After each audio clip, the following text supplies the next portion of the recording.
Let's go camping.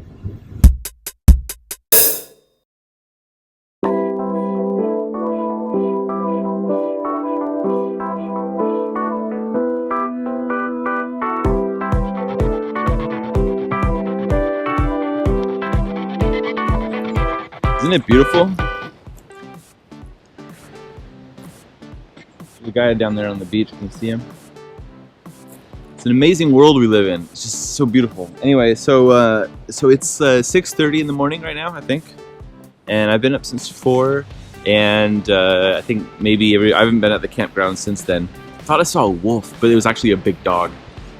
So I've been like editing video on my iPad to publish next week, and it's been fun, but it's been like super campy. I smell like campfire and my clothes are all dirty and I'm hungry. but look at that. Right? It's amazing.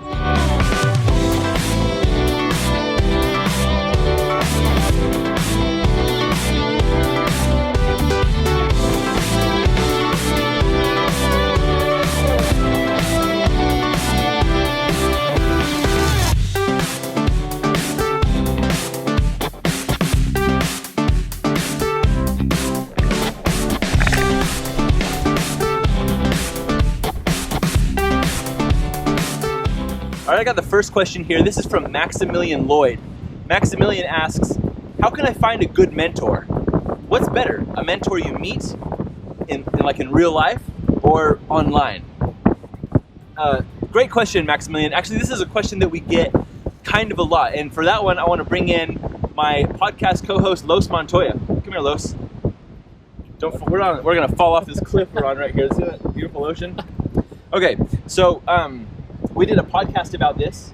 It was like one of our very first ones, and we gave a lot of advice. I'm gonna fall off. I'm so scared. I'll put a link to that episode of the podcast in the video description. And also, there was an email newsletter note thing that I wrote about being a good candidate for a mentor to want you, right? And that was all about bringing value to your potential mentor, so that way that you'd be a part of their process, not an annoyance to them. Yeah. What's your perspective on finding a good mentor, and what about being in person versus online only? Okay. In person, you kind of need if you know them, that's easy, right? If you know the people and you're like close friends with them, then it's easy to say, hey, and just don't really ask them to be a mentor. Kind of like bring value to them if you can. If not, you can just ask them questions like every once in a while, right? And then they'll get used to like answering your questions, and then you can like just have organic conversations with them about the topics that you need mentoring about. So that's the easiest is if you know them. If you know that person in person but you're not that close with them, I think it's harder than finding someone online. Do you agree or disagree with that? It's harder to find someone in person? I think it's harder to entreat them as a mentor if they're like... If they are online? No, if you know them in person but you're not close friends with. Like you need a mutual friend to connect you guys. If not, it's just like it's easier to reach out to people you don't know online than it is to someone who you barely know in person. Also, I'd say that they're not mutually exclusive. You can't have one at the expense of the other. You can have both or many of both, right? Yeah. So find a few online. Find a few that you know. Yeah. And they can mentor you in different things. Some can mentor you on business relationships. Some can mentor you on being a good salesperson, about being a better designer or a better developer. Yeah. There's a lot of different things to learn, and even things that are outside of your, business focus. Like if you want to learn woodworking or if you want to learn finance, like these are all really good things to learn, and you'll always bring them in somehow into your vocation. Yeah. But you can find a lot of different mentors in a lot of different ways, and all for good. Yeah. I like that you said they're not mutually exclusive. Yeah. So go where they are and communicate in their medium. Done.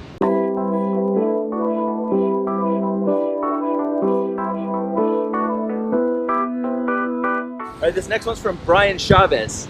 Brian Chavez asks, what inspires you? That's both a really easy question and a really hard freaking question, right? So I'm here on like this really, really beautiful beach on this this amazingly beautiful day, and like the waves are crashing. I've been listening to them all night as I slept 3 hours, and it's just been a really awesome experience, because I'm usually like, in the office all day, or I'm literally at the computer for like 70% of my day normally. So to be out here and to just like see the difference and to see that contrast is inspiring. Is it going to cause me to make a different type of work? Probably not. But it will cause me to appreciate more things. And the more diverse things that I can appreciate and understand, the more diverse of a creator overall I can be. There might be something that happens as we're walking along this beach today that will come up in a note later on, or in another podcast or something. And that's very inspiring. But now my main work that I do, being a designer, a front-end developer, what inspires that? Mostly it's problems. Problems? Los is here still. Mostly it's problems. Problems inspire solutions. That's really what it comes down to. If you can define the problem better than anything else, better than anybody else, you will definitely have a better solution than everybody else, right? If you don't know what the problem is, I want a website, I want an e-store, or whatever, that's such a vague problem, you're not going to really have a dynamic and provocative solution.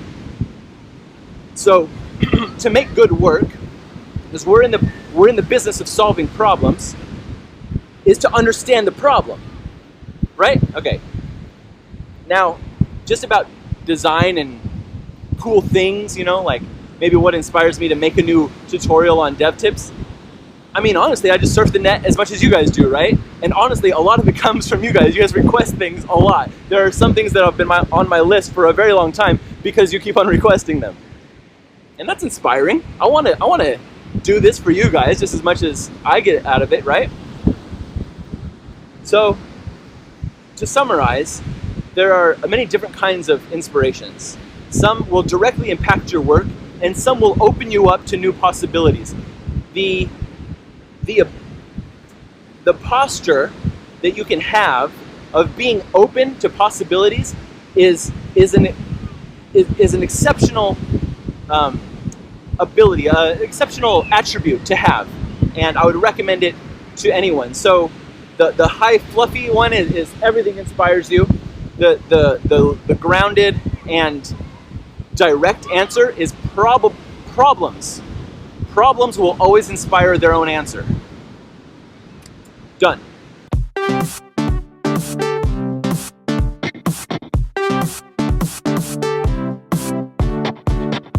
Okay, this one's from Adam Rashid, and he says, do you have any advice for teen developers and designers trying to get into the industry?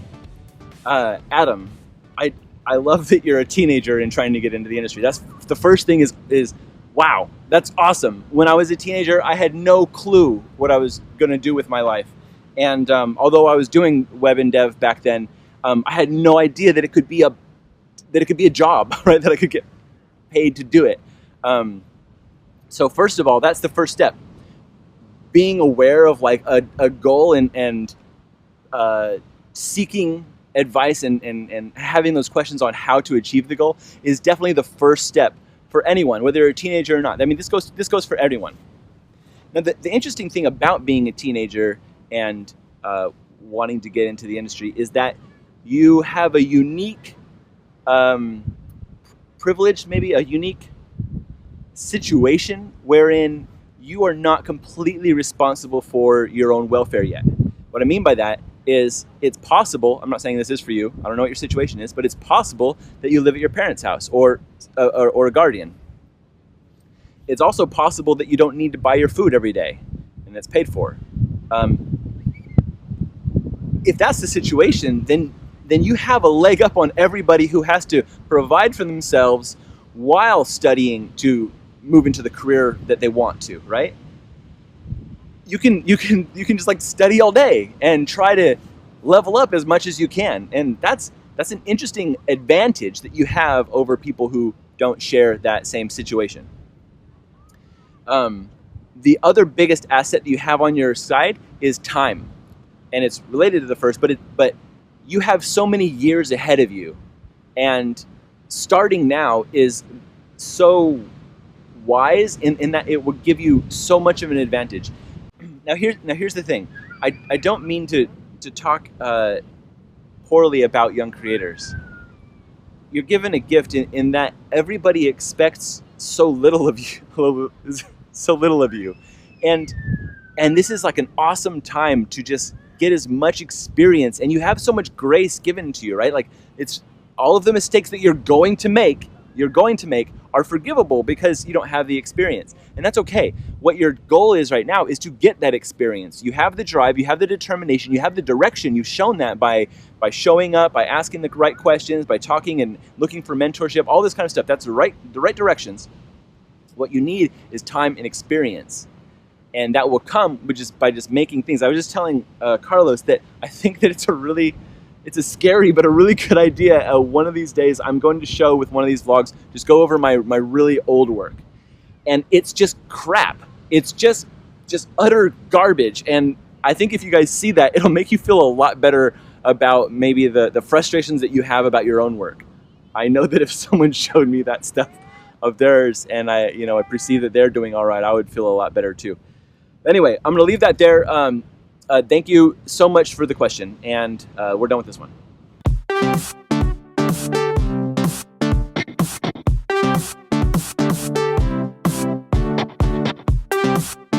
Okay, this last question comes from Anthony Pinzone.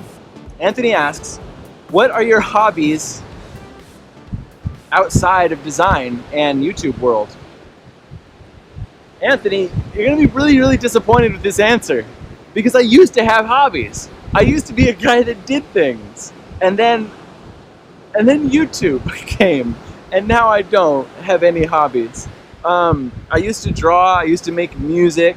I used to paint. I used to do woodworking sometimes. Just like a normal human being, just varied experience. But the thing is that slowly, as I invested my interest and ability into one specific thing, making videos and writing and kind of speaking with people, my hobbies have kind of consolidated themselves. So it's kind of like everything I do now is focused on one thing, which is like developing content for one of my creative outlets, whether it be YouTube, whether it be my podcast with Carlos, or like my notes, or my podcast for my patrons, or creating applications, or work, or whatever. Like, all of those things are kind of hobbies, and they all kind of follow a path to one place, which is creative output. Now, I'm not sure that that's healthy.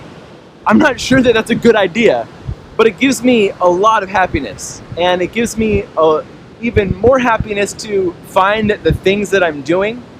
For example, I got an email the other day and this is not an unusual occurrence, but it just happened yesterday. An email, a DevTipster telling me that they got a new job, and it wasn't because of me, but they said that the work that I've been doing played a big part in the technical skills that they needed to acquire that job, but also the motivation and inspiration to go out there and get it. And I can't tell you how that makes me feel. Like, it is the best thing. And if all of my hobbies and all of my free time are spent between my occupation, my work, my employer's needs, my family's needs, and your guys' needs, and it actually is worthwhile, I'm fine with that. We're currently redoing my website, but on my old site, which is currently live right now, there's a motto or a phrase, and it says something like, I just want to make something great before I die. And I've been living with that motto for the past 5 years. That's when I thought about it. Like, what do I really want? I just want to make something great. I think that this is it. I think that me being a conduit to help other people to realize what their goals are and to bring joy into their life, whether it be through my employer, through my family, or through you guys, that's what I want. I also play guitar. I'm not good, but it's fun. That's it.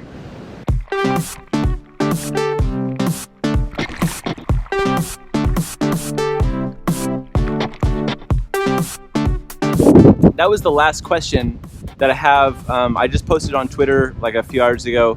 You know, I'm doing a vlog this weekend. If you guys have any questions, let me answer them. And those are some fantastic questions. And so thank you for giving them. If you have any questions that you'd like to see, I like maybe we can do a thing for each of these vlogs. We do a question or two. Right? I like that. It's fun. So if you have any questions, leave them in the comments down below of this video, and we'll get to them again. But look at this. Isn't it an amazing world? Like I come out here, I'm behind a screen all day long, every day, and I never see this stuff. And then when you do, you're like, what am I doing with my life?